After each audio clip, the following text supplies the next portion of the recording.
This is a movie about what's new at IRSA prepared for the January 2023 AAS. In order to see what's new at IRSA, you can always look at the news item here. You can even go to the past news. In terms of things that have happened since the June 2022 AAS, we've had a data release from the S4G Early Type Galaxy Spitzer program. We've had a data release from the Galactic Census of High and Medium Mass Protostars survey. We've had multiple ZTF data releases. We've had a new release of the WISE image service, which I'll show you in a minute. We've had a new release of the IRSA viewer service, which I'll also show you in a minute. We've had a data release from the Herschel Local Group program and a data release from simulated data from the Roman HLSS Galaxy Mock catalog. We've had a data release from the Spitzer SMC LAST program. We've had more simulated data from the Roman HLSS GRISM simulation project. And we've had, most recently, another ZTF data release.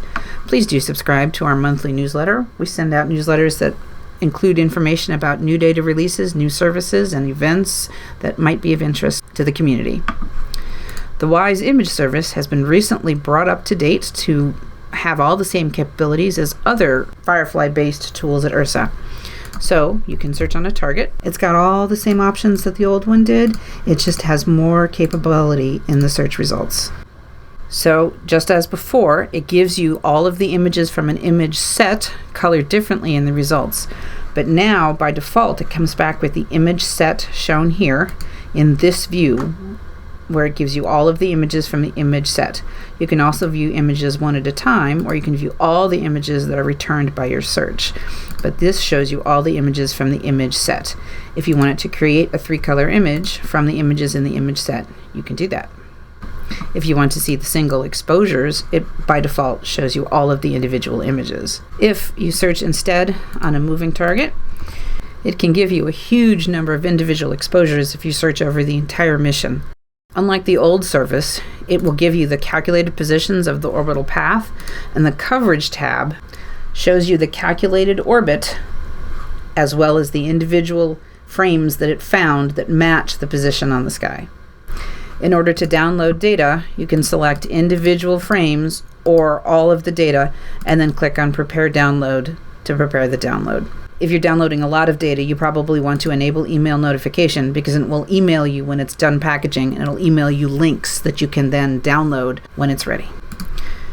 In terms of what's new at IRSA Viewer, you may have noticed that if you have multiple catalogs loaded, you cannot view plots from both of those catalogs at the same time.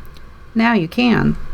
Let's move this over so that you can see the plots taking up a larger fraction of the screen. I've got a plot from WISE here. If I pin chart, then I can save this plot as a pinned chart. Then when I switch to my other catalog, that's the active chart, but the pinned chart sticks around. And I can pin that chart too.